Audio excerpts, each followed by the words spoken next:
dorado.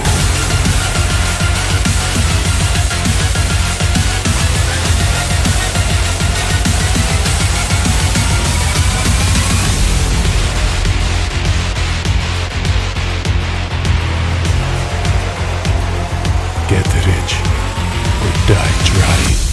If you want to know how to make skull renders like this one I play on screen, then you're in the right place. In this video I'll show you how to make a mountain of skulls in less than 2 hours. You can get some cool renders from it like this, and this. I've got a couple more at the end of this video and I wonder which one you think is the best. But first, let's sculpt a skull. As you can see, I started out by placing some UV spheres and shaping it in the form of a skull. Perhaps I could have used metaballs, which would have been faster, but doesn't really matter. The UV spheres work just as fine. Then I just started sculpting, and I don't use a lot of tools because I'm not a master sculptor. I mainly use the grab tool, the draw brush and the clay strips tool, although in this example I didn't use the clay strips tool that much. I tried to form the skull based on 2 different pictures and they were not from the same manufacturer. Yeah, that's always a little bit of guesswork, so I had to change some things around and it might look a little bit weird until pretty much right until the end, but I'm pretty happy with the result I got out of this. I recommend everybody to give sculpting a try. I used to just model everything, even characters, faces, I modeled them. But I actually think sculpting is a very fun process. It's very relaxing, it's very interesting to do as well, and the learning curve is not that high to get decent looking sculpts. So in order to become a pro it probably costs a lot of time, but in order to get something decent it's not that hard, so I recommend just giving it a try. The teeth are just cubes that I scaled a little bit on certain parts, and afterwards I sculpted so that it looks rough and jagged instead of as clean as it does now.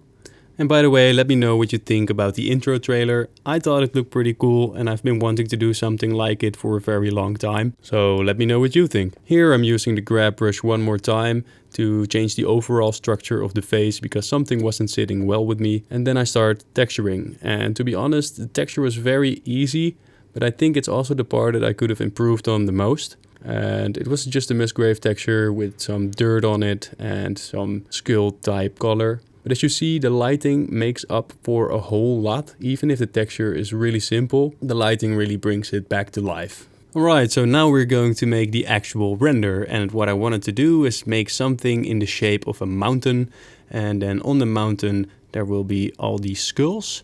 So it looks like a place that people are trying to climb, going to the top, but they failed or died along the way, because that is the entire premise of this story. I did that by sculpting a cube and I just used the same methods that I used for sculpting the skull earlier. And then I want to add a particle system, so I made a vertex group and used some weight paint in order to decide where the particle system will be. Actually, I didn't use that for this particle system. Later on I added another particle system because I wanted some more skulls in the background instead of on the foreground. The particle system made sure that the bulk of the work was already done.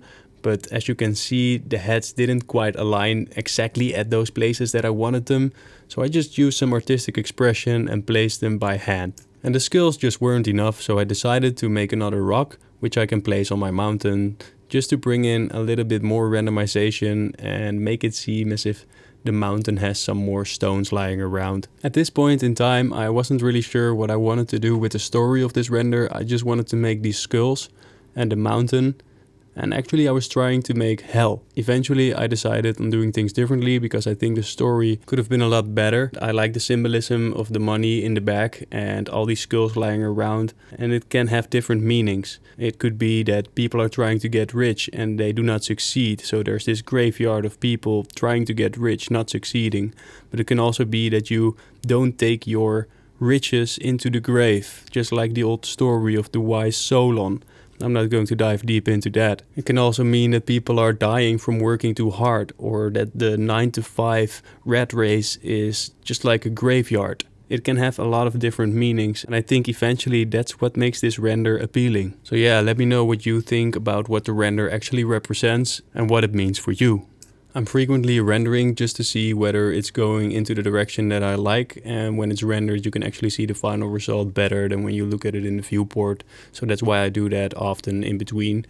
And for now, I am just redistributing some skulls because I wanted a lot more of those that are actually visible and only the front of the face is noticeable. If you have the backside, it doesn't really look like a skull, so that's why I'm doing that. And here I'm redoing the lighting. I put the world lighting to 0 and then I just add some area lights, which are my favorite lights, and position them around in the scene, play around with the strength of them to see what kind of shadows they produce.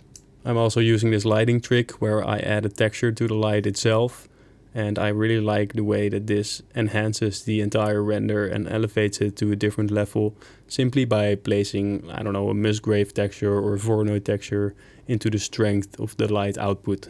And here I am testing around the original idea of my render. I wanted to have some mountains with a volcano-like sphere and one giant skull at the end of the mountain.